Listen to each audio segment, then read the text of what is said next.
요즘 SNS 세상이 시끌시끌합니다.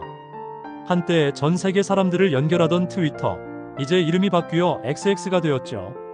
그런데 요즘 새로운 이름 하나가 자꾸 떠오릅니다.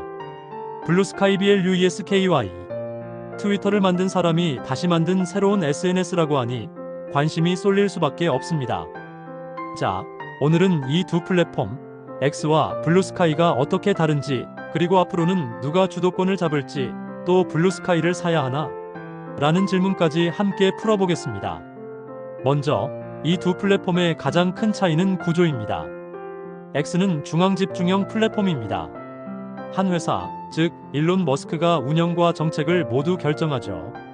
무슨 글을 올릴 수 있고 어떤 내용은 삭제해야 하는지도 회사가 정합니다. 이익도 모두 회사로 모입니다. 우리가 흔히 알고 있는 전통적인 SNS 구조죠. 반면 블루스카이는 탈중앙화 소셜미디어를 표방합니다. 조금 어려운 말이지만 쉽게 말씀드리면 한 사람이 모든 걸 통제하지 않는 구조입니다. 예를 들어 내가 어떤 글을 보고 싶고 어떤 알고리즘으로 정보를 받을지 사용자가 선택할 수 있도록 만든 겁니다. 마치 방송국이 채널을 정하던 시대에서 이제는 시청자가 직접 채널을 만들 수 있는 시대가 온 것과 비슷합니다. 이 구조를 가능하게 하는 게 바로 AT 프로토콜이라는 기술입니다. 이건 블록체인과 비슷하게 데이터를 여러 서버에 분산 저장하고 한 곳이 멈춰도 전체가 멈추지 않게 하는 방식이에요. 즉, 검열이 어렵고 투명성이 높은 구조라는 뜻입니다. 그럼 왜 이런 걸 만들었을까? 트위터의 창업자 잭 도시는 트위터를 일론 머스크에게 팔고 난 뒤 한 가지 후회를 했다고 합니다. 언론의 자유를 지키겠다고 만든 플랫폼이 결국은 한 회사의 검열에 갇히게 됐다는 거죠. 그래서 그는 블루스카이를 만들면서 SNS도 민주화되어야 한다. 누구나 자신의 목소리를 누구의 허락 없이 낼 수 있어야 한다. 라고 선언했습니다. 이 말이 지금의 젊은 세대에게 큰 울림을 준 겁니다. 특히 미국의 2030대들은 검열, 광고, 통제의 피로감을 느끼고 있었거든요. 그래서 조금 불편해도 자유롭고 투명한 환경을 택하겠다는 사람들이 늘고 있는 겁니다. 그럼 X는 지금 어떤 상황일까요? X는 여전히 막강합니다. 하루에 수천만 명이 들어오고 정치인, 언론인, 기업가 등 영향력 있는 인물들이 거의 다 X에 머물러 있습니다. 게다가 일론 머스크는 X를 단순한 SNS가 아니라 모든 걸 할 수 있는 플랫폼으로 만들겠다고 선언했습니다.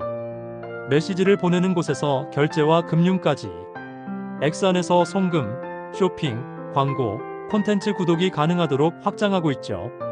쉽게 말해 카카오톡, 유튜브, 네이버 페이를 합쳐놓은 플랫폼을 꿈꾸고 있는 겁니다. 이게 성공하면 X는 SNS를 넘어 하나의 거대한 경제 생태계가 될 수도 있습니다. 하지만 문제도 있습니다. 광고주들이 떠나면서 수익이 줄었고 머스크 개인의 정치적 발언 때문에 사용자들이 피로감을 느낀다는 평가도 있죠. 또 과도한 검열이나 계정 차단 논란으로 이건 자유가 아니다라는 불만도 적지 않습니다. 그렇다면 블루스카이는 지금 어떤가요? 블루스카이는 아직 초기 단계입니다. 가입자가 수백만 명 수준으로 X에 비하면 규모가 아주 작습니다. 하지만 기술적 완성도나 커뮤니티 품질은 높다는 평가를 받고 있습니다. 특히 인공지능 연구자, 언론인, 개발자들이 많이 옮겨가고 있어요. 조용하지만 똑똑한 공간이라는 말이 붙을 정도입니다. 블루스카이는 사용자가 직접 알고리즘을 선택할 수 있습니다. 예를 들어 나는 정치 뉴스는 빼고 예술 관련 글만 보고 싶다. 이렇게 개인 맞춤형 피드를 만들 수 있죠. 또 데이터를 회사가 마음대로 삭제하거나 통제하기 어렵습니다. 이건 SNS의 패러다임을 완전히 바꾸는 시도이기도 합니다. 그렇다면 블루스카이를 사야 하나? 만약 투자 관점에서 물으신다면 아직은 아닙니다. 회사가 상장도 되어 있지 않고 수익 모델이 확립되지 않았습니다. 아직 돈을 버는 구조가 아니라 가치를 만드는 실험실에 가깝습니다. 하지만 참여자로서, 즉 새로운 플랫폼의 사용자가 되어보겠다는 의미라면 충분히 고려해볼 만합니다. 특히 데이터를 빼앗기지 않고 검열 없는 환경을 원한다면 블루스카이는 흥미로운 실험장이 될 수 있습니다. 다만 지금은 초창기라 콘텐츠 양이 적고 활동성이 낮아 지루할 수도 있습니다. 이건 마치 인터넷 초창기의 블로그를 떠올리시면 이해가 쉬우실 겁니다. 결국 두 플랫폼은 싸움의 방향이 다릅니다. X는 통합과 효율을 내세웁니다. 모든 걸 한 곳에서 해결하고 그 중심에 광고와 결제가 있습니다. 반면 블루스카이는 분산과 자유를 내세웁니다. 누가 통제하지 않는 이용자 스스로의 세계를 만들자는 것이죠. 하나는 자본의 논리, 다른 하나는 자유의 철학. 이 두 흐름은 함께 갈 수도 있고 언젠가는 충돌할 수도 있습니다. 앞으로의 전망은 어떨까요?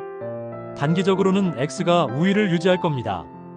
규모의 경제, 네트워크 효과가 워낙 크기 때문이죠. 사람이 많은 곳이 더 많은 사람을 부릅니다.